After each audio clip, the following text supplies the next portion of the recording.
Agora, inaugurando as perguntas, a nossa também advogada, Ana Beatriz. Eva, eu fiquei super contente quando eu soube que a Patrícia estaria aqui no sofá conosco. Votei nela, eu fiquei feliz da vida quando ela foi eleita e é um super prazer de finalmente conhecê-la pessoalmente. Eu vou aproveitar um pouco do que você falou para te fazer uma pergunta a respeito das dificuldades que hoje a gente tem com relação ao aspecto do acesso à justiça, né? Eu sigo você nas redes sociais e recentemente nós tivemos aqui em São Paulo um aumento significativo das custas processuais e eu entendo que o custo de um processo é uma das dificuldades de acesso à justiça, mas queria te ouvir a esse respeito. Com certeza, eu acho que é uma dificuldade do acesso à justiça e aumenta, inclusive, o custo Brasil, quer dizer, uma empresa, na hora de pensar se vai ou não se sediar, por exemplo, aqui em São Paulo, vai fazer esse cálculo. Inclusive, a Fiesp esteve conosco nesse movimento contra o aumento das custas, porque compreende que isso vai impactar toda a cadeia produtiva. Quer dizer, uma empresa ela já faz esse cálculo, né? Se eu precisar ingressar com uma ação nesse estado, quanto que eu vou pagar?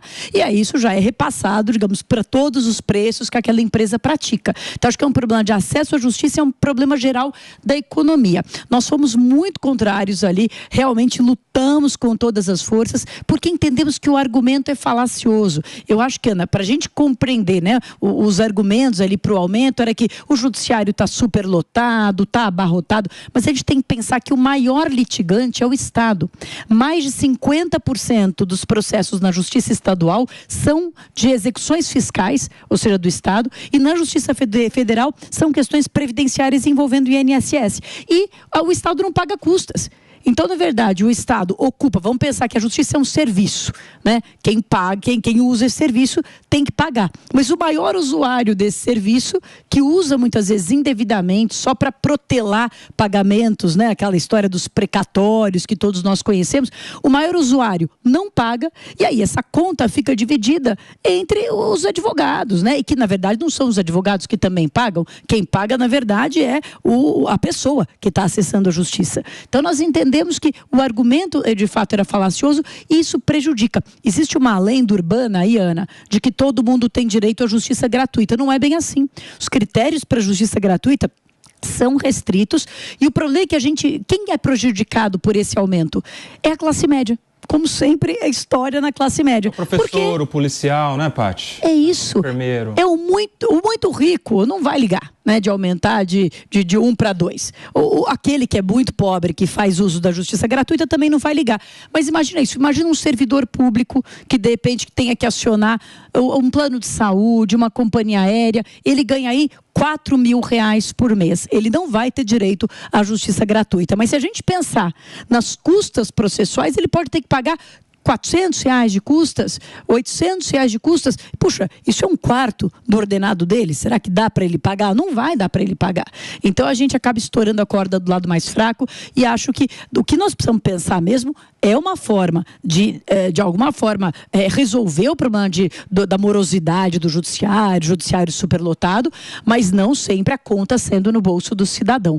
Né? A OAB lutou contra isso e agora nós examinamos, nós estamos aí em estudo de uma medida judicial que possa ser tomada para a gente barrar. Sobretudo, aquelas custas que nós temos que pagar para execução e cumprimento. Agora.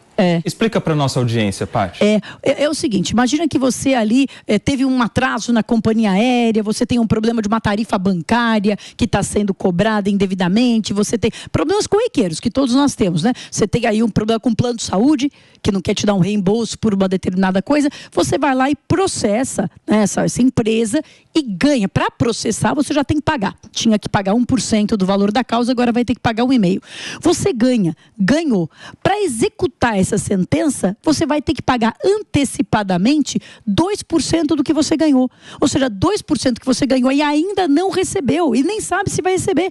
Né? Porque se aquele devedor for alguém que tenha, né, que seja solvente, ele vai te pagar. Se não, você vai pagar antecipado para executar. Você já estava perdendo porque você já é o devedor, né? Você já é o credor, né? Já estavam te devendo. Agora você vai ter que pagar antecipado e nem sabe se vai receber. O cara acaba desistindo de entrar na justiça no final das contas, né? Ele faz a conta de quanto ele precisa pagar para nem saber se vai receber no final das contas, ele acaba desistindo. Acho que é o pior jeito de alguém não acessar a justiça, é pela desistência, por não acreditar que vai alcançar o resultado, né?